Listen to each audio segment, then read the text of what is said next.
Hi friends, I'm Katie Brinkley and you're listening to Rocky Mountain Marketing. With nearly 2 decades helping business owners, consultants, and coaches with their digital marketing, I know that social media can be an incredible tool to grow your business when you know how to do it the right way. And that's what we're going to do today. I teach you how to navigate the world of entrepreneurship and digital marketing, and hopefully you'll grow your business with a few great tips you wouldn't have known otherwise, and maybe even discover a great local business you love. Let's dive into today's episode.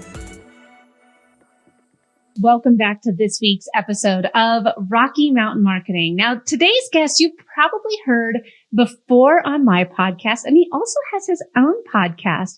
He is a speaker. You can see him on a ton of stages. That's where I first got to know Rich.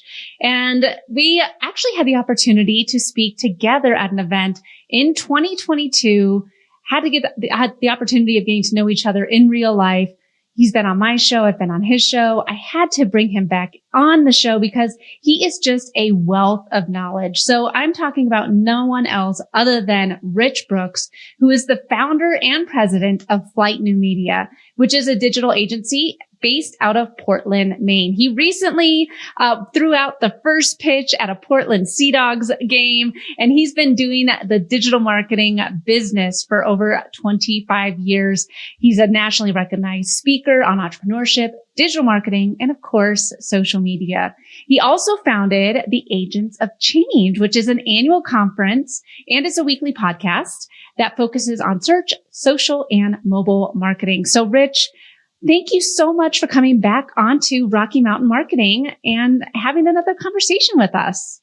Katie, I would come back anytime to talk with you. I love your podcast. I love your energy. This is going to be great. And I'm going to have to add that first pitch thing into my official bio, I think, going forward, because it was such a fun and terrifying moment in my life. Like when they first told me that I could do this, I was like, first of all, how many famous people must be out of town this week? But that's fine. But I had to go out and get a baseball. I hadn't thrown a baseball in like 2 decades. So thankfully, I still had my arm. I measured out the whole 60 feet, 6 inches so I could be prepared. My girlfriend, meanwhile, is like, they're never going to make you throw from the mound to home plate. But I'm like, I got to be prepared. And they didn't. It was like 30 feet. But whatever. It was still a lot of fun to be throwing a baseball in front of that crowd.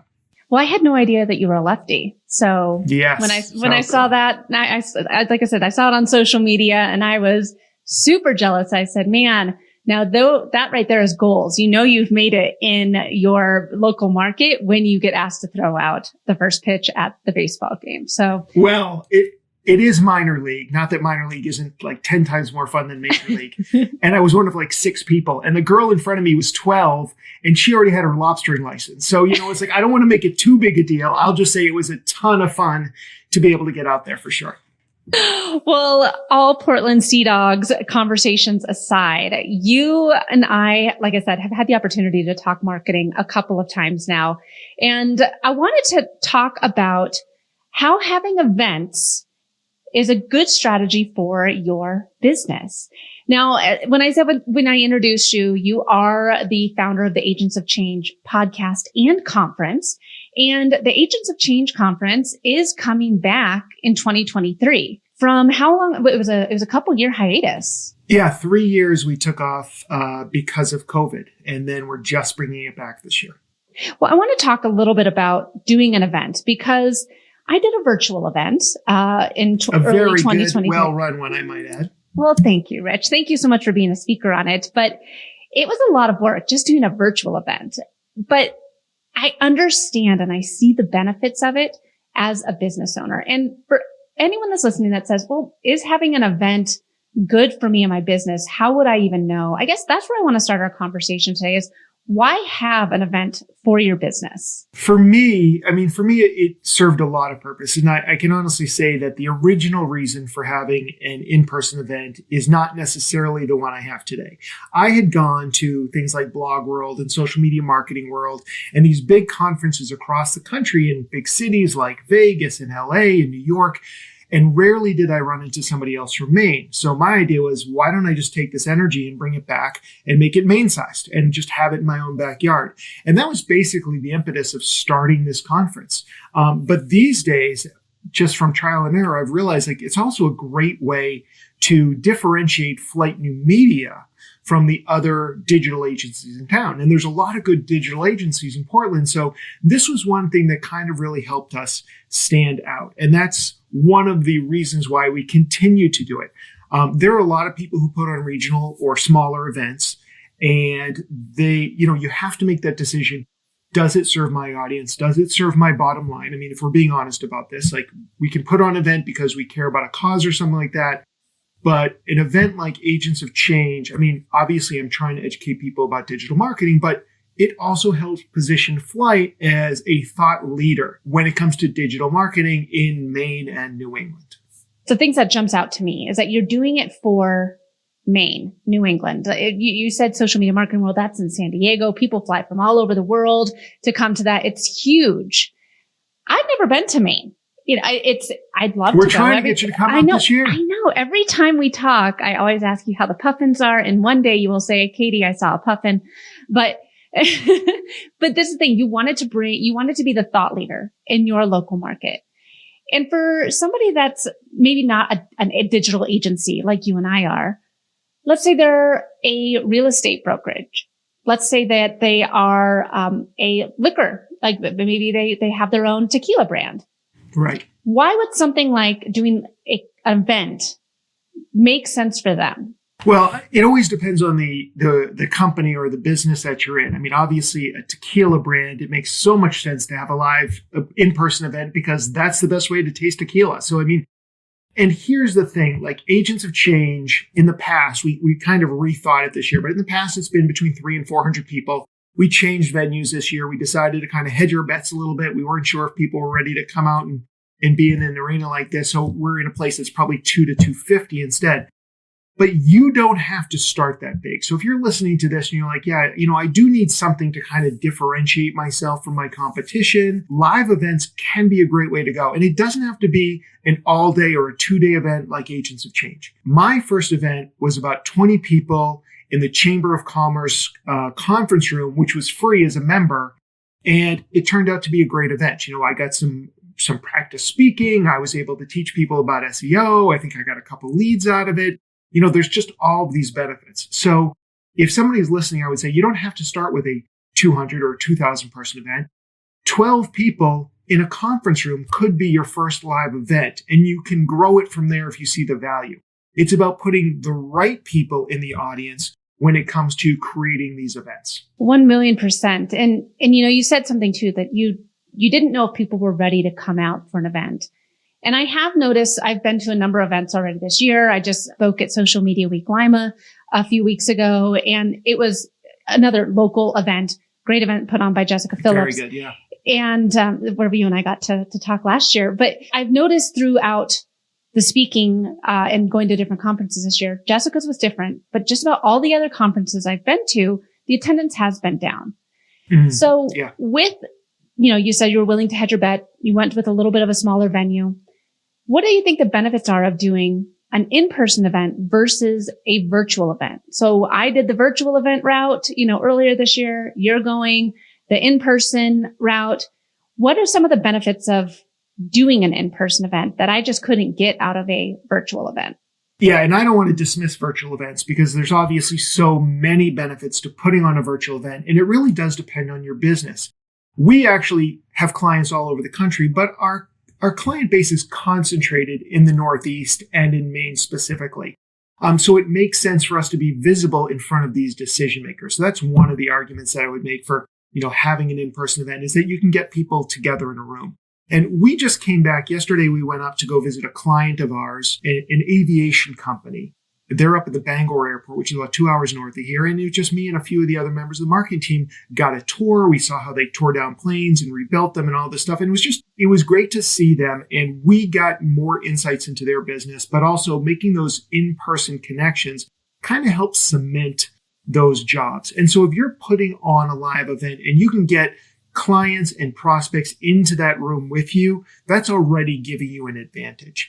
And then if you're able to take the stage, or members of your team are able to take the stage, or even if you're bringing in speakers, but you're the MC, you're being seen by the people in that audience as the authority on this subject. This year, we're only doing single track. That's another change from previous years. Single track, there's 9 speakers. So there's 8 people, at least as smart, probably smarter than me, that I'm sharing stage with. But because I'm there, because I'm emceeing the event, all of a sudden it just positions me as somebody who thinks about digital marketing, who thinks about websites, SEO, social media, all these sort of things. That's a big benefit. And so you don't have to be a digital agency to do this. Like you said, you could be in real estate. And I've gone to events put on by real estate brokers, real estate agents, and sometimes they'll invite people from the community, especially if it's commercial.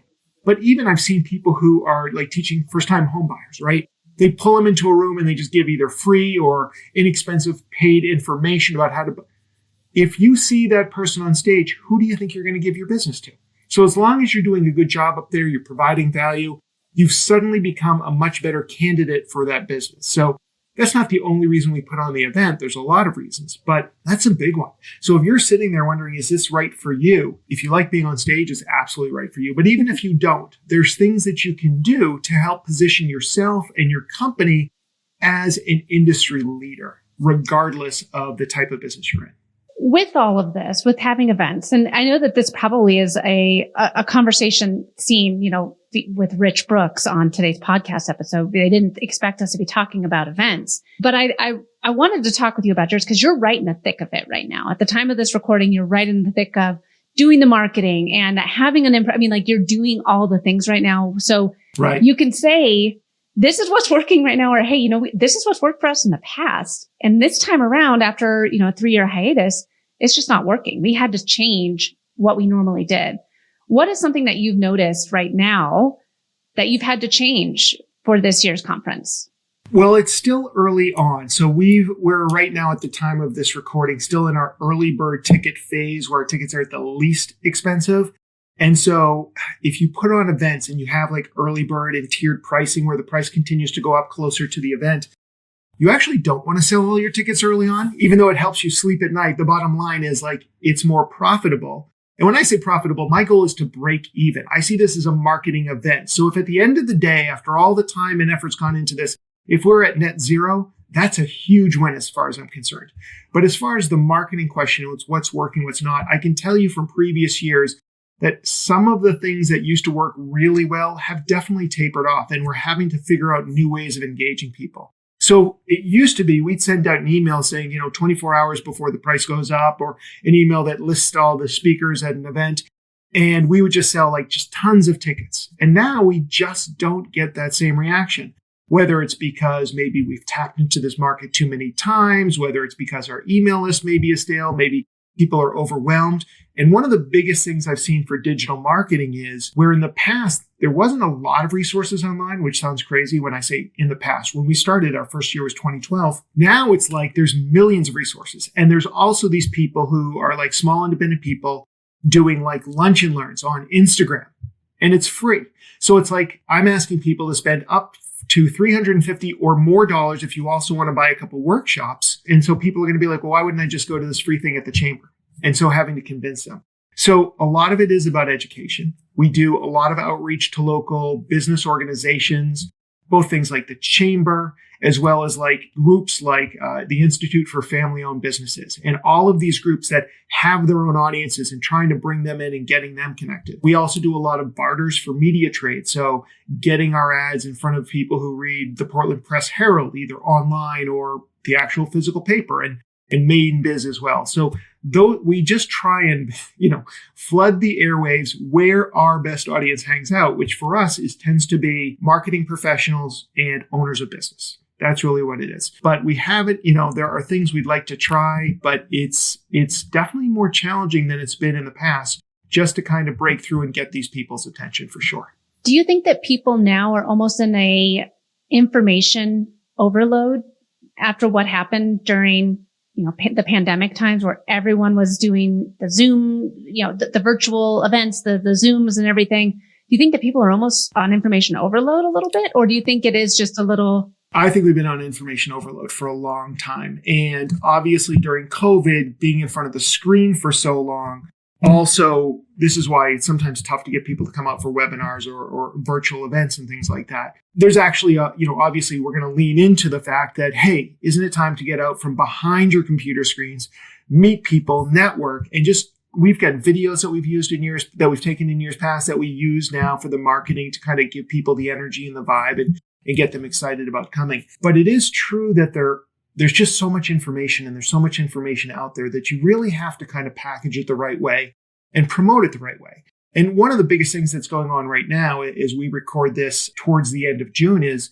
next week, Google Analytics is gone, right? Yeah. There's no more Google Analytics. And one of our speakers is Mercer, Chris Mercer, but he goes by his last name, who is like literally the godfather of analytics and just such an amazing presenter. And he's doing both a workshop and a presentation. So we're going to lean into the fact that most marketers are not ready for GA4, right? So it's like, listen, No. if you want to have this framed by one of the leaders in the industry, the guy who's actually training my team right now in GA4 and all the other Google Analytic tools, then you want to be here and you want to go to the workshop. So it's about finding those hooks that maybe people aren't hearing enough about. Agents of Change has always been about what's working today that's going to make you more successful, but also keeping that eye on the future so that you can be ahead of the curve, be an agent of change. So this year we are talking more about artificial intelligence, which we were going to do anyways, but of course that blew up. And my inbox is full of AI newsletters. I'm sure yours is too. But it is about trying to find those things that maybe it's been a little bit underserved in the past, or really showing that what we're talking about when you come into this event is much different than the lunch and learns that are free down at the chamber. And I love too that you highlighted on, you know exactly who it is that you want there. You're not looking for somebody in, Los Angeles to come to this conference. Local business in Los Angeles, they probably could go to Social Media Marketing World if they want to do that. You know exactly who your ideal client is, that persona of who's going to be benefiting from being in attendance with the rest of the attendees. That's something that I've found at these conferences is that you can't get anywhere else, is the other people that are there. Yes, the content on the stage is what you buy the ticket for, but it's the other people in the room. And everyone else in the room is curated about that local feel, that Northeast feel. That Northeast feel, but also just like the vibe of people who are really in my case, who are really looking to improve their marketing chops, who are looking to generate more leads online, who want to be inspired, who want to learn new things. And when you get a group of people around an idea, whether it's digital marketing or tequila or real estate, there's a certain energy that happens. And so I think a big part, what I would recommend for people who are serious about doing this kind of thing is figure out what the vibe is that you're going for. Like for me, I'm like, I want it to be kind of party-esque. Like I want people to enjoy themselves. Or Jessica's event, the Social Media Week Lima, like it is Jessica, right? There's such a joyous vibe that goes on there, right? And, Social Media Examiner's event, Social Media Marketing World, it's so well put together and so efficient, and it's like clockwork how everything works so well together. If you're going to put on your own event, what is your personality? What's the personality of your brand? What is the ideal client you're looking for? And really try and craft an experience that when people leave, they get excited about it and the following year or the following month, whenever you're going to have your next event. Because I think that's, having that core group of people that we know are going to show up almost every single year if the dates are right for them is really helpful. And then it's about getting out in front of those other people who are similar and trying to bring them in as well. And I think that that's such a good point. The core group of people who's going to show up year after year because they know this event is what changed their business. The speakers that you bring in have helped them grow or have changed their life in some way. So I do want to make sure that we talk about not just why you should have an event, but how do you market these events? And we talk a little bit, obviously social media. And we talked a little bit about email lists, but then you said, well, I have to re-engage my email list because we haven't had the event for the past few years. Right. So what type of marketing are you finding to work for getting more new leads in? Yeah, people in the seat, so to speak. Yeah. So I think about it both in terms of content and then also in terms of channels. And so because there has been a lag since the last time we did it, we're going to be more active on social media. And quite honestly, like I purposely have been fairly low key on our marketing to this point because, like I said, these are the early bird tickets. I'm much more excited about selling tickets further down because we've got to pay our bills. So as we think about that and the things we're going to do, so we promote the speakers. It's funny because people, and this may have changed as well, but when we first started, like our big name speakers, they were huge in the industry and nobody had ever heard of them.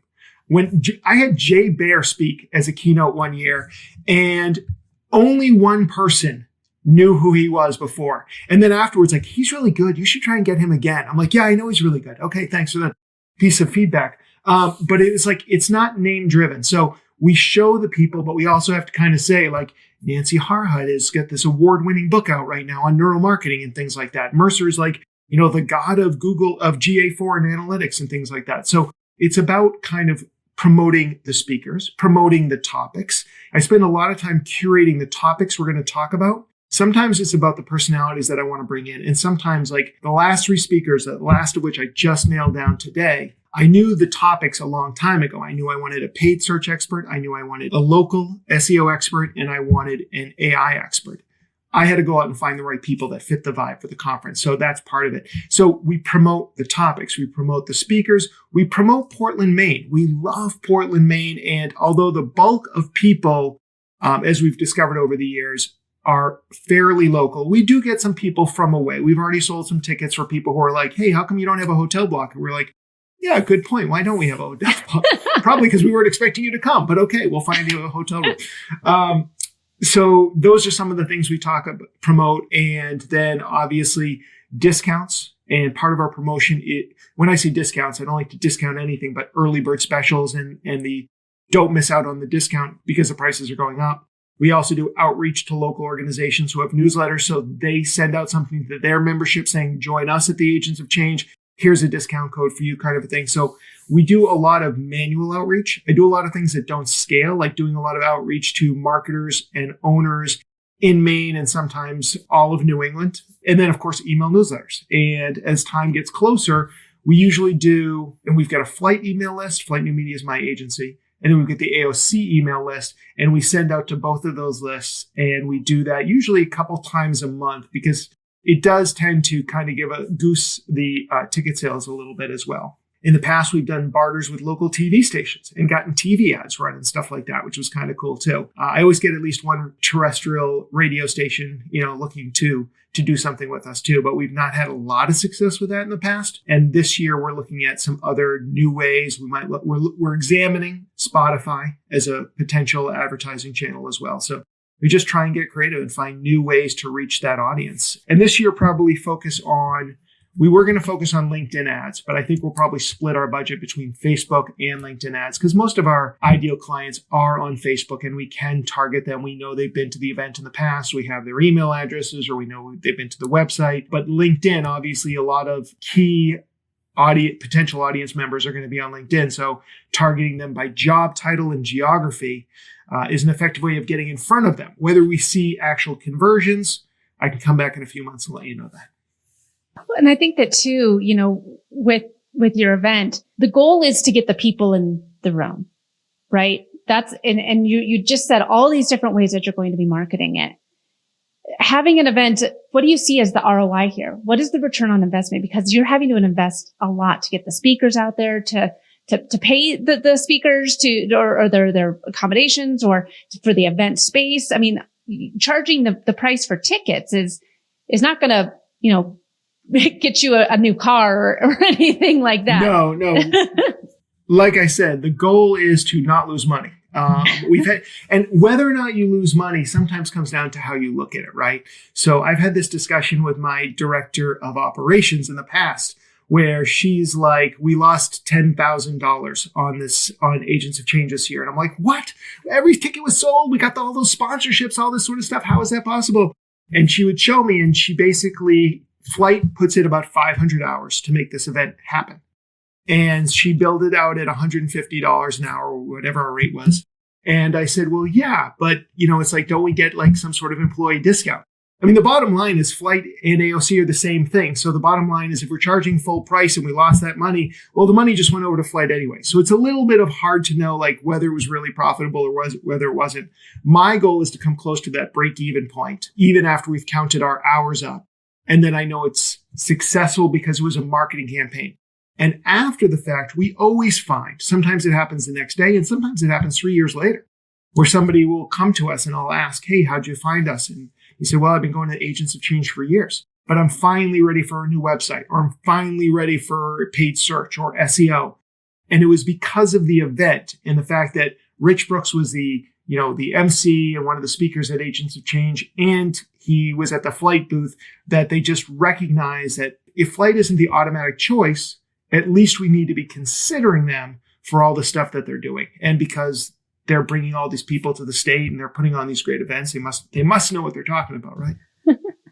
Well, I definitely feel like you do. And you, like I said, I had the opportunity of hearing you speak on stage a couple of times before we actually got to have a one-on-one conversation and get to know each other better. And there's a different way that you look at marketing and business. I mean, having an event is a lot of work, but the ROI on it from the connections that are made, the long-term goals, like you and I had a conversation after my summit was over and you said, so what did you think? And I said, well, it was a lot of work. And you're like, just wait and see the return, the ROI down the road, because you're still on that high, or, you're still, in the throes of being in conference world. And it's true. Like, I'm so glad that I had my event. I think that it is a great way to position yourself as a thought leader, but two, to get more people in your sphere. It really is about who you know and how you can network together and help grow each other's businesses. I mean, whether or not someone decides to work with you or somebody else, at least you're in their frame of mind. Like, I remember seeing him speak, or I remember talking to him, or anything at this conference. So, well, Rich, go ahead. I was just going to say, you mentioned a couple of times, it's a lot of work, right? But that's not a bad thing. No. So, when I talk about my new presentation, which you've seen, is about the remarkability formula. Like, how do you separate yourself? How do you stand out online? And I often talk about one of the key elements to finding your own remarkability and what differentiates you is something that is very hard to replicate.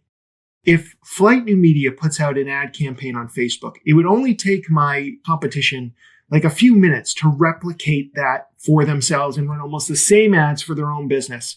But putting on a conference with the caliber of speakers that we bring to Portland, Maine, and because of my connections to those speakers to be able to bring them in at the cost that we're able to, that's almost impossible for another agency to replicate. They're either going to have to spend a lot more money, or they won't really be bringing in that caliber of speakers. So this is something that kind of Flight owns. And although there are other agencies that put on little events, it's not really the same thing. They have to go out and discover their own remarkability by focusing on their niche or whatever it may be. So if people are sitting there going, it just seems like so much work, I'm like, that's what your competition thinks. So if you go out and do it, this is going to be that blue ocean strategy that no one's going to want to compete with you on. And that's going to be a really powerful marketing tool and branding tool for you moving forward. Well, Rich, we've been talking about this event all day. If people want to get their ticket, they want to come and check out Agents of Change, either in person or virtual, what's the best way for them to do this? Right. So what I'd love to say is get your tickets as soon as you can, because the prices do tend to go up over time. They should head to theagentsofchange.com, where you can see the full agenda, the deep dive workshops that we're doing, see videos from previous years just so you can get the vibe of it. And when you're ready to check out, if you use the word Katie, Katie, it's not capitalized, not capitalized, it doesn't matter. You'll save $25 off of any ticket you want. And as you kind of mentioned, like, it is an in-person event. We are recording the entire thing, and we're selling a virtual pass or a digital pass. You'll get every single session on demand, available, really high professional versions of it. But we're also going to be attempting a Facebook Live feed throughout the entire day. And anybody who buys a virtual pass will also get access to that. It probably won't be as high quality, and we've got, connectivity things that we always have to worry about, but you'll get high quality videos. So you can definitely check that out. So even if you can't make it to Portland, Maine, and who wouldn't want to visit Portland, Maine in October when the leaves are changing and the lobster shells are becoming hard, so they're really filled with good lobster meat, it's just a great time to go. Someday I want to go to Portland, Maine, and I might have to I'm in the background here. I have the agentsofchange.com site up here. You have a great lineup of speakers already. Jen Watson, one of my good friends, Atiba, who was a speaker at my summit, just Such a wealth of knowledge. Yeah. I mean, you had Subi Zimmerman in the past, Amanda Robinson, who's a guru when it comes to all things Facebook ads. Great lineup already, Rich, in addition to you, of course, but it's a no-brainer to try and head out there if you're on the East Coast to go to the Agents of Change conference, or if you're not and you just want to go to Portland like I do sometime. I would love to see a Sea Dogs game. But Rich, thank you again so much for coming on to Rocky Mountain Marketing once again. It's always a pleasure speaking with you. Thanks so much for the invitation. Thanks so much for listening to this week's episode of Rocky Mountain Marketing. Make sure to subscribe so that you can continue navigating the world of entrepreneurship. And I'd love to hear from you. Please leave the show a review and connect with me on social media. You can find me on Instagram at @IamKatieBrinkley or connect with me on LinkedIn. And if you're ready to start making some sales on social media, be sure to grab my free guide to selling in the DMs without being spammy. You can get that at katiebrinkley.com. Let's keep taking your marketing to all new heights.